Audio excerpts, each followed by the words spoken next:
What's up, guys? Good morning. My name is Dr. Rachel Moore. I am here on the PT on Ice Daily Show this morning, representing the pelvic division. This morning, we are going to dive into kind of unpacking and breaking down some of the stigmas about strength training for women in particular. In the pelvic division, we preach all the time the importance of strength training.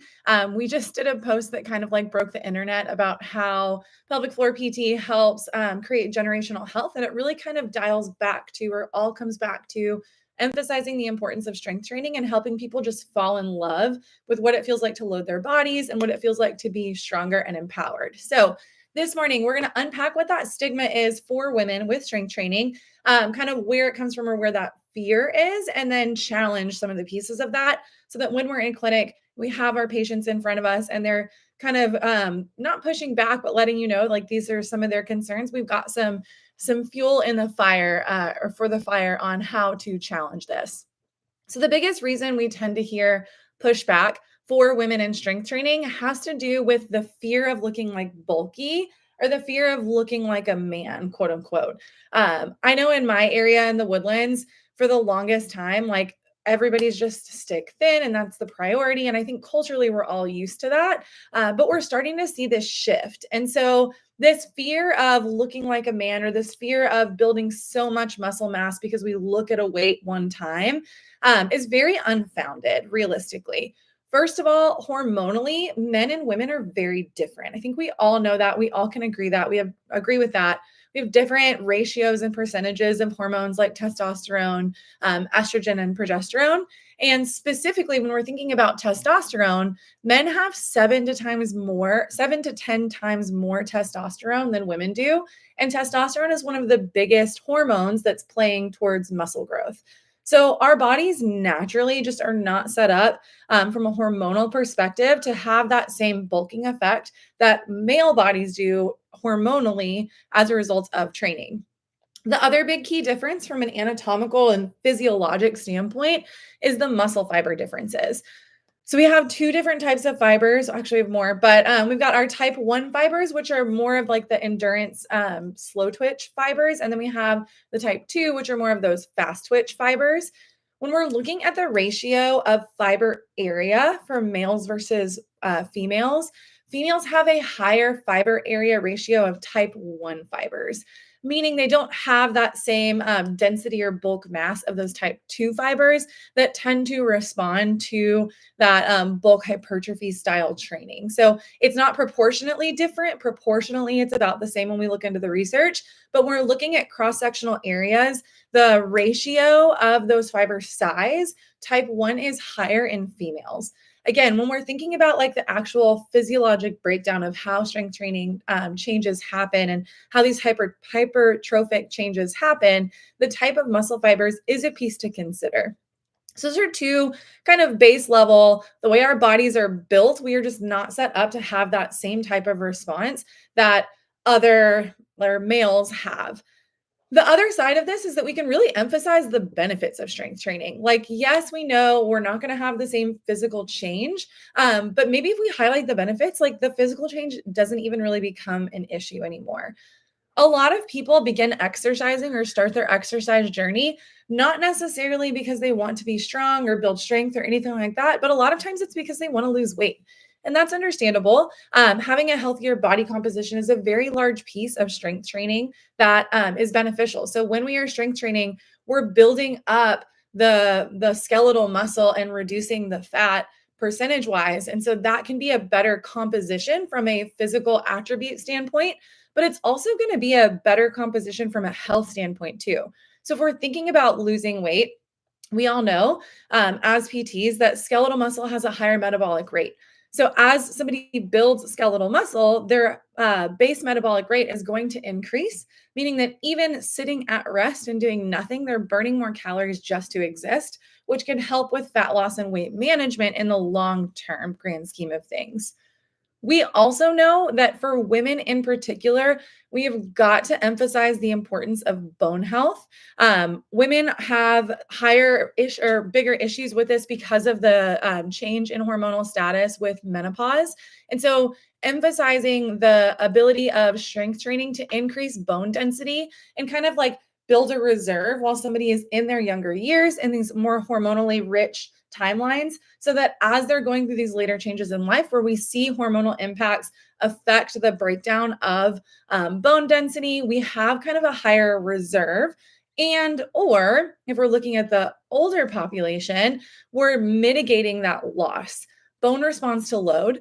As we load, our bone mineral density will increase. And so if we can mitigate the loss by kind of staying net neutral, that's a huge positive as well. So just because somebody didn't start strength training in their 20s doesn't mean it's too late for them to strength train later on in life. We can always see the benefits of strength training, particularly for our female patients. From a mental health standpoint, holy cow, strength training can be so impactful. We know that lifting weights and exercise in general has impacts on levels of anxiety and depression. So it reduces anxiety and depression. It also makes you feel freaking strong. And when you feel freaking strong, we've got more self esteem, we've got a better body image. We're taking that confidence that we're getting in the gym and we're carrying it through into other aspects of life. And that can be incredibly impactful for so many people. And we argue this one all the time. We preach this one all the time, especially here at ICE. But when we strength train, we have a higher functional fitness. And if we're thinking about any season of life, whether it is your high school female athlete or your pregnant patient that's in front of you, or your postpartum of 6 months who has two older kiddos at home, or your menopausal patient that's in front of you who wants to be able to carry her grandbabies, all of these people need to have functional reserve and functional fitness. When we think about strength training, these things directly carry over into our lives. A squat pattern we do 100 times a day. A hinge pattern we do 100 times a day. When we're lifting things overhead, we're repeating that over and over in our daily lives. So if we can build up somebody's capacity for these specific movements by doing them at significantly higher loads, then these smaller loads that we encounter in our daily lives are going to be so much easier. We're not going to have to worry about bumping into that ceiling for what this person can handle. Arguably, I think this is the most important one when we have people in front of us who are nervous about getting into strength training, and we can tell them like, "Hey, look, you know how tired you get carrying your car seat and your toddler? We can build up your capacity. Carrying that's going to feel like nothing." And they're like, "Heck yes." Like, I want to feel less tired. I want to feel better. I want to feel stronger. That is impactful, and that is what helps create meaningful and lasting change. The narrative is changing around women in strength training as a whole. We're seeing huge movements that are getting away from this idea that skinny is the ideal. I've seen so many like hashtag strength is the new skinny kind of posts going around. And we're seeing a huge emphasis on women in sport in general, and in particular, strength based sports. I think a part of that benefit is coming from sports like CrossFit that have this huge platform, or even powerlifting, where maybe not the same massive platform that CrossFit has, but we're seeing more and more emphasis on females in this sport. The Olympics is another time that kind of brings attention to this, right? Because we see women competing in the weightlifting section of the Olympics, and that kind of brings some national attention and spotlight too. And I just think it's a really powerful thing to see this shift happen. I have an almost 5-year-old daughter, and I am so pumped that hopeful, and also pumped that she's not ever going to hear the message that she needs to be smaller and take up less space. But hopefully that message is she's strong and she could do whatever she wants to do. And all it takes is building up that capacity, and strength is what is celebrated. So it's amazing to see this cultural shift happen. And honestly, it makes our jobs a little bit easier from the standpoint of the message is already there and we're boosting it up and reinforcing it. We're seeing all over social media influencers that are really gearing more towards the strength training world. That has positives and negatives, right? Sometimes people are giving advice that they're not really qualified to give. But in the grand scheme of things, it's great to have the eyes on the strength training side of things, and maybe away from the just completely blasting yourself with nothing but cardio all the time to burn calories, to stay skinny, and to take up less space. When we're looking at helping people get into exercise, which is kind of a great place for us as PTs, when we're helping people transition out of this pain realm and into this continuation of maintenance of exercise, there are a few different ways that we can help people get started. For one, is really emphasizing the idea of starting slow. Intensity is relative, weight is relative. For somebody that has never lifted weight before, a body weight movement might be enough load for their body to see the adaptations and changes that we're looking for. Or maybe they bump it up a little bit. 20 pounds for somebody who's never lifted before versus 200 pounds for somebody who's been lifting their entire lives or lifting for years is a very different stimulus. Similar stimulus, different loads. So looking at the person in front of us, sitting down with them and helping them kind of figure out where is our starting point. And then from there, teaching them about progressive overload, where we're not going to go from 20 pounds to 100 pounds overnight. But what we're going to do is gradually build our capacity over time. And by changing that capacity and slowly bumping it up, we increase our functional reserve, we increase our strength, and that RPE, or that level of exertion at a given load, gets lower, which means we can then bump up that weight higher. A lot of people don't understand this. People who have never strength trained before have no idea what this looks like. I know we see it all the time with runners, but same thing in the strength world. Somebody comes in who's never lifted before, you teach them how to squat, they're like, heck yeah, that feels great. And then they go blow up their body because they do a huge increase in the percentage of weight. So educating them on the forefront so that they understand this process of starting slow and progressively overloading. The MMOA faculty just did a really fantastic post on intentional underdosing to help build that capacity. That's a great view. So go back on the archives and the Instagram post and find that. I think it's a really fantastic point too for our people that are newer into this space. If we know people in our area that are trainers that we are all on board with, that we think are kind of preaching the same message that we are, encouraging them to connect with them. But a lot of us are in that fitness forward or performance PT space. And so we can do that, right? Like we can be that person to help them, help guide them in building up a program. If you're not comfortable with creating a program, I'm plugging everything. But Guillermo just did a PT on ICE about programming and creating programs for people. Vice. So if you're not on Vice, you should sign up. You'll get access to the older ones down the line. But if you do have Vice and access to that, hop onto the virtual ICE episodes and find that one from Gmo, because it really breaks down the training and how to write out a training program for somebody and how we can do that as PTs. We really want to emphasize, especially for our people that maybe were more in the cardio side before, that are a little nervous about adding in strength, that it's all about a balance. We want some cardio, we want some strength, we want that kind of HIIT style balance of all of the things to get the maximum benefits for our body. So emphasizing strength training 2 to 4 times a week, cardio 2 to 3 times a week. Again, depending on the person, that might be more like 2 and 2 early on. Maybe they build to 4 and 3 down the line. That way they're letting their body adapt to that load over time. When we're thinking about education on kind of pitfalls or things that could quote unquote go wrong, we want to talk to people about overtraining and the idea of what that looks like and what that might feel like. The last thing we want to do is have somebody who's super pumped after leaving PT, is ready to hit the ground running, trains 12 weeks in a row, 7 days a week, and is doing constant load, and then is just like, I'm exhausted. I can't keep up with this. This isn't maintainable. I don't want to do this anymore. Our goal is to create longevity in fitness and to create a love for fitness throughout somebody's entire lifespan. And when we educate people on how to increase that load over time, increase that volume over time, we reduce the risk of bumping into this overtraining realm. We also need to emphasize to people, especially those who have no idea because they've never really done this before, nutrition, the emphasis on protein as a source, and also making sure that they're fueling the appropriate amount.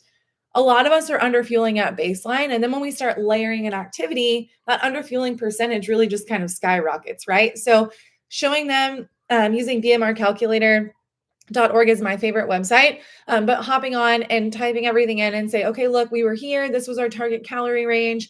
Now we're layering in a few days a week of strength training. This is how that might change so that they can make those changes and adaptations in their diet so that they're supporting their bodies as they're adding demands on it and optimizing their recovery. Speaking of recovery, talking to them about all of the other pieces of recovery. Sleep is a huge one. Ensuring that they're able to get sleep. And if they're not able to get the hours of sleep that they maybe ideally would like to have, how can we boost up the quality of their sleep? Stress management. Hopefully, exercise helps with a piece of this as far as just being a stress management piece in and of itself. But discussing how that can play a factor too. Maybe around the holidays, for example, as stress is peaking, maybe we back off intensity a little bit, still hit the gym, still stay going, but we're not pushing ourselves quite as high because of the stress on our bodies from everything else in life. So, talking to them about recovery, emphasizing the importance of active recovery days to balance out all of these training days, and just teaching them all of these different component pieces that maybe come a little bit second nature to us and we just don't think about it overall. We have such an important place in the medical and fitness world because we really truly are kind of this bridge between the two. We can help people transition from low function and high pain into no pain, maybe medium function, into high function, no pain, really high capacity, able to take whatever life throws their way.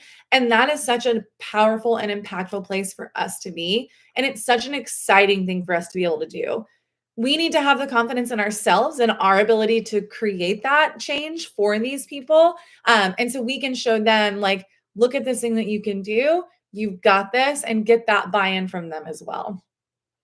If you guys are interested in hopping into our pelvic courses coming up in 2025, because it's almost the end of 2024, I can't believe it. We've got our live course, first live course of 2025 will be January 11th and 12th in Florida. That'll be with me. I'll be flying on down. So if you want to come kick off the year with me in Florida, it is, you still have plenty of time to sign up for that course. January 20th, our L1 and L2 online cohorts kick off. So if you've been looking to sign up for that L1 cohort, hop into that. If you are looking to maybe complete out your cert and finish everything off, hop into that L2 cohort and kick that off as well. It is not too late to lock in those prices. When you go to the PT on ICE website, you'll get a pop-up that says lock it in. If you want to purchase any courses of ours at our current rate before prices go up, you can still do that. You can use that kind of coupon code down the line to sign up for the course that you're interested in. Just remember that that does not secure you a specific seat in that course, buying that lock it in price. So if you know that you want a specific course, go ahead and hop into that course in general. I hope you guys have a very fantastic Christmas, holiday season, Hanukkah, whatever it is that you celebrate. Fantastic New Year. I look forward to seeing you guys on the road in 2025 and on the podcast as well. Have a good one.